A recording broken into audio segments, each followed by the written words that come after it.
ሉሊት አሸናፊ ሆና ቤቷን የራሷ አድርጋ ልትሸጠው የሚገዛ ሰው አስማምታ ነበር እና ከዛም ቀጠሮ እስከሚደርስ ድረስ ሌላ ከጀርባ የሆነ መጥፎ ነገር ያሰቡባት ሰዎች ነበሩ። አልማዝም ልዕልትም ከቤት ወጥተው ጎዳና ላይ ሊወድቁ ነው። ከዛ መሀል ግን ድንቁ የሚባል አንድ ሰው ነበረና እሷማ ቤቱን አሸጠውም በፍጹም እኔ አጠፋታለሁ በማለት ለአልማዝ ቃል ገብቶላት ነበረ። ያንን ቃል የገባውን ደግሞ ለመፈጸም ሲል ሉሊትን በመንገድ ላይ ለብቻዋ እየሄደች ሳለ ከኋላዋ ይደርስባታል። ከዛ በኋላ እማትገኝ መስሎሽ ነበር እንዴ ይላታል። እሷ ምን ትለዋለች?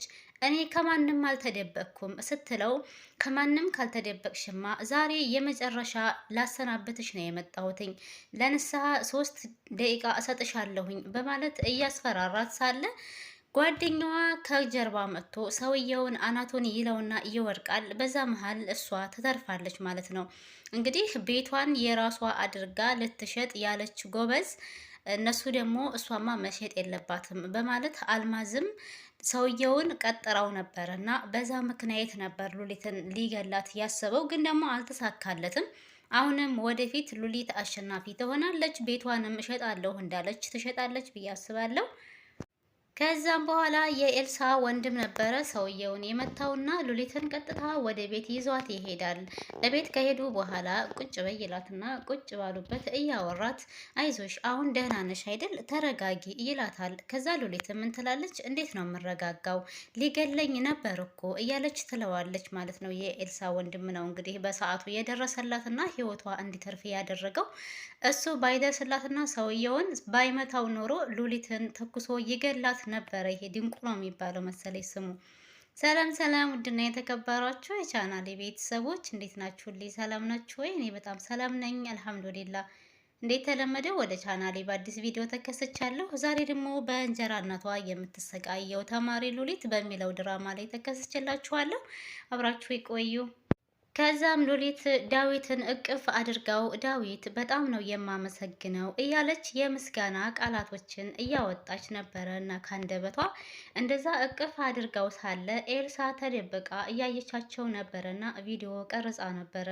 ኤልሳ ይህንን ነገር የምታደርገው ካሌብ የራሷ እንዲሆን ስለምትፈልግ፣ ሉሊት ደግሞ እሷ ባላሰበችው መንገድ እሷ እያሰበች ስሟ እንዲጠፋና ካሌብ ሉሊትን እንዲጠላት ነው የምታደርገው ማለት ነው። ይሄ ሁሉ ጥረት ምንድነው? ካሌብ የራሴ የግሌ አደርገዋለሁ በማለት ነው። ኤልሳ ግን በጣም ተንኮለኛ ናት የእውነት። እንግዲህ ሉሊትን መጀመሪያ ላይ መንገድ ላይ ወርቃ ወደ ቤት የወሰደቻት እሷ ነበረች። ያንን ስላደረገች ሁላችንም ደስ ብሎን ነበረ። አሁን ላይ ደግሞ ግን ሉሊት እና ካሌብ እንዲራራቁ የማትጥረው ጥረት የለም። እንግዲህ ወንድሟ የኤልሳ ወንድም ልዕልት እንዳፈቀረችው ነግረዋለች። እሱ ግን ይሄን ነገር ማድረግሽ ልክ አይደለም በማለት ልዕልትንም ሊረዳት አልቻለም። አሁን ደግሞ ጭራሹንም ከሎሊት ጋር ጀምሯል ፍቅር በማለት ለካሌብና ለልዕልት እየተናገረች ትገኛለች ማለት ነው ኤልሳ።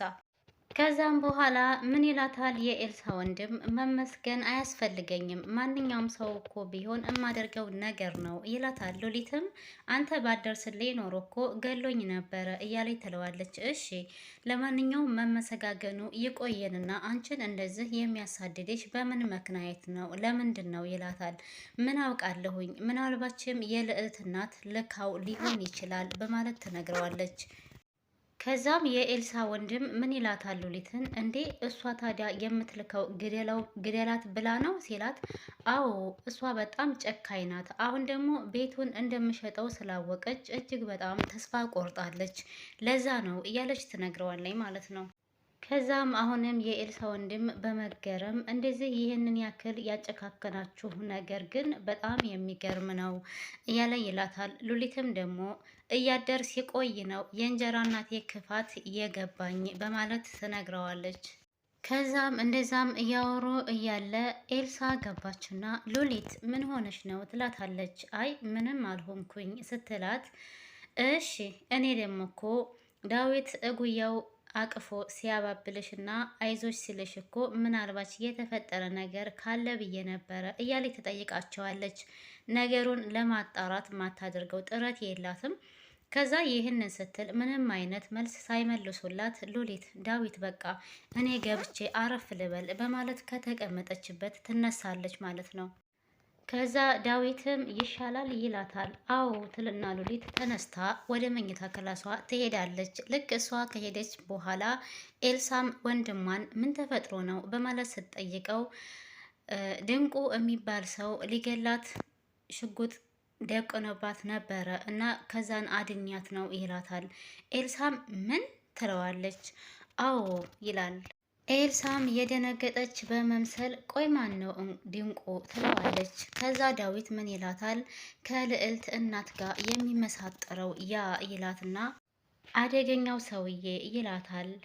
ኤልሳም ቀጠል ልታደርግና በጣም ያሳዝናል። ቆይ እሱ ይህንን ለማድረግ እንዴት አሰበ ስትለው ዳዊት ምን ይላል? ሉሊት ዛሬ ቤቱን ትሸጠዋለች በማለት ይነግራታል። ያንን ሲሰማ መሰለኝ በማለት አሁንም በድጋሚ ሲያስረዳት ከዛም ኤልሳ ምን ትላለች? እንዴ እና ታዲያ እሱ ምን አገባው በማለት ስትለው ዳዊትም በስጨት በማለት ኤልሳ እየሰማሽኝ አይደለም እንዴ በማለት ይጠይቃታል። ከልዕልት እናት ጋር ተመሳጥሮ ሊያደርገው የሞከረው ነገር ነው ይላታል።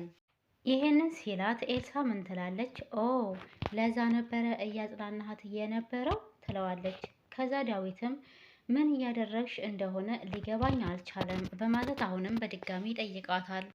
ኤልሳም ለወንድሟ እኔ ዓይንህን እንድትገልጥ ነው እያደረግኩህ ያለሁት ለምን እንደማታምነኝ አላውቅም ትለዋለች። ኦ ወንድሜ እኔ ዓይንህን እንድትገልጥ እያደረግኩ ነው ያለሁ ስትለው ቁጥት ይልና ዝም በይ በቃ ይላታል። ከዛም ኤልሳ አሁንም አላረፈችም። ቆይ ለምንድን ነው የማታምነኝ ትለዋለች። አስበኸዋል? ከዛ ከሉሊት ጋር አብራችሁ ብትሆኑ እያለች ስትለው ወሬውን እንደቀጠለች ነው እሷ አላቋረጠችም። ዳዊትም ምን ይላታል? ለምንድን ነው እንደዚህ የምትይኝ? ከዛ እብድ ስላስጣልኳት ነው በማለት ይላታል።